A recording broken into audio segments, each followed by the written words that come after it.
क्या योगी सरकार में एक बड़े मंत्री की ताकत कम कर दी गई है? क्या एक आईएएस अफसर से टकराव नंद गोपाल गुप्ता नंदी को भारी पड़ गया? और क्या 2027 के चुनाव से पहले मुख्यमंत्री योगी आदित्यनाथ ने अपनी टीम को एक बड़ा संदेश दे दिया है?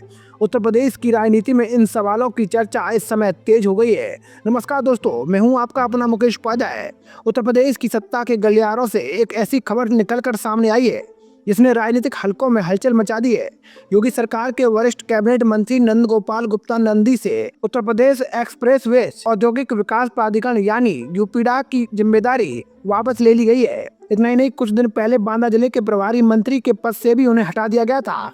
ऐसे में सवाल उठ रहे हैं, आखिर ऐसा क्या हुआ कि योगी सरकार के सबसे चर्चित मंत्रियों में शामिल नंदी के अधिकारों में कटौती की गई?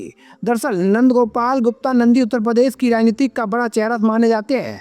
प्रयागराज की राजनीति में उनका प्रभाव कई वर्षों से कायम है। यही वजह रही कि योगी सरकार के लगातार दोनों कार्यकालों में उन्हें महत्वपूर्ण जिम्मेदारियां दी गई।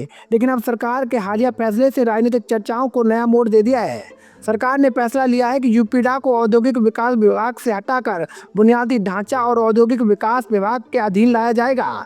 ये विभाग सीधे मुख्यमंत्री योगी आदित्यनाथ के पास है। इसका मतलब साफ है कि अब एक्सप्रेसवे, औद्योगिक कॉरिडोर और बड़ी आधारभूत परियोजनाओं से जुड़ी फाइलें सीधे मुख्यमंत्री कार्यालय से मंजूर होंगी। सरकार का आधिकारिक तर्क है कि ऐसे विभागों के बीच बेहतर तालमेल बनेगा, परियोजनाओं में तेजी आएगी और फैसले लेने की प्रक्रिया सरल होगी।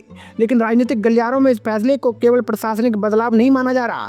सूत्रों के मुताबिक पिछले कुछ समय से नंद गोपाल गुप्ता नंदी और विभाग के अपर मुख्य सचिव आलोक कुमार के बीच खींचतान की खबरें सामने आती रही थीं। कहा जा रहा है कि यूपीडा में अधिकारियों की नियुक्ति, प्रतिनियुक्ति और कई प्रशासनिक फैसलों को लेकर दोनों पक्षों के बीच मतभेद थे। नंदी ने कथित तौर पर इन मुद्दों की शिकायत मुख्यमंत्री योगी आदित्यनाथ तक भी पहुंचाई थी। यही नहीं, पिछले वर्ष नंदी ने तत्कालीन मुख्य सचिव मनोज कुमार सिंह को लेकर भी नाराजगी जाहिर की थी। उन्होंने केंद्र स्तर तक अपनी बात पहुंचाई थी। हालांकि बाद में मुख्यमंत्री योगी आदित्यनाथ ने मनोज कुमार सिंह को उत्तर प्रदेश ट्रांसफॉर्मेशन कमीशन का उपाध्यक्ष नियुक्त कर दिया। इससे भी राजनीतिक संदेश निकाले गए थे। अब यूपीडा को मुख्यमंत्री के सीधे नियंत्रण वाले विभाग में लाने के फैसले को कई लोग उसी क्रम की अगली कड़ी मान रहे हैं। हालांकि सरकार की ओर से इसे केवल प्रशासनिक सुधार बताया जा रहा है। अगर यूपीडा की बात करें तो इसकी स्थापना 27 दिसंबर 2007 को हुई थी।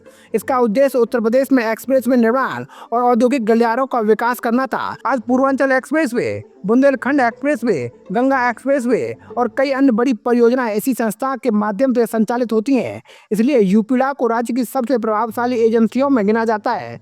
दिलचस्प बात यह भी है, ये फैसला ऐसे समय आया है जब उत्तर प्रदेश में राजनीतिक गतिविधियां तेज हो चुकी हैं। 27 विधानसभा चुनाव की तैयारी धीरे धीरे शुरू हो रही है। एक तरफ समाजवादी पार्टी के अध्यक्ष अखिलेश यादव लगातार बीजेपी सरकार को घेरने की कोशिश कर रहे हैं, तो दूसरी तरफ मुख्यमंत्री योगी आदित्यनाथ विकास परियोजनाओं और प्रशासनिक फैसलों के जरिए अपनी सरकार की पकड़ मजबूत करने में जुटे हैं। हाल ही में प्रभारी मंत्रियों के जिलों में भी बड़ा फेरबदल किया गया था। इस दौरान बांदा जिले के प्रभारी मंत्री पद से भी नंद गोपाल गुप्ता नंदी को हटाया गया।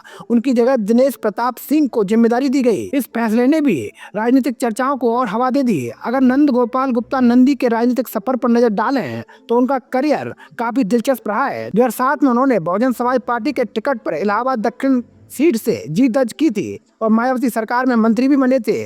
बाद में उन्होंने कांग्रेस का दामन थामा, लेकिन सफलता नहीं मिली। इसके बाद 2017 में बीजेपी में शामिल हुए और लगातार 2 बार विधायक चुने गए। उनकी पत्नी अभिलाषा गुप्ता भी प्रयागराज की मेयर रह चुकी हैं।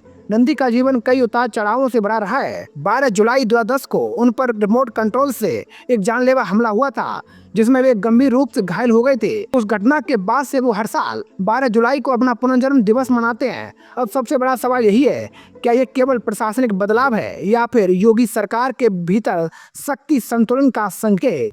क्या नंदी की राजनीतिक भूमिका पर इसका असर पड़ेगा? और क्या 2027 के चुनाव से पहले बीजेपी संगठन और सरकार में ऐसे बड़े बदलाव देखने को मिल सकते हैं? इन सवालों के जवाब आने वाले समय में मिलेंगे। लेकिन फिलहाल इतना तय है कि योगी सरकार के इस फैसले ने उत्तर प्रदेश की राजनीति में नई बहस छेड़ दी है। आपको क्या लगता है, ये फैसला प्रशासनिक सुधार है या फिर राजनीतिक संदेश? अपनी राय कमेंट बॉक्स में जरूर बताइए। जय हिंद।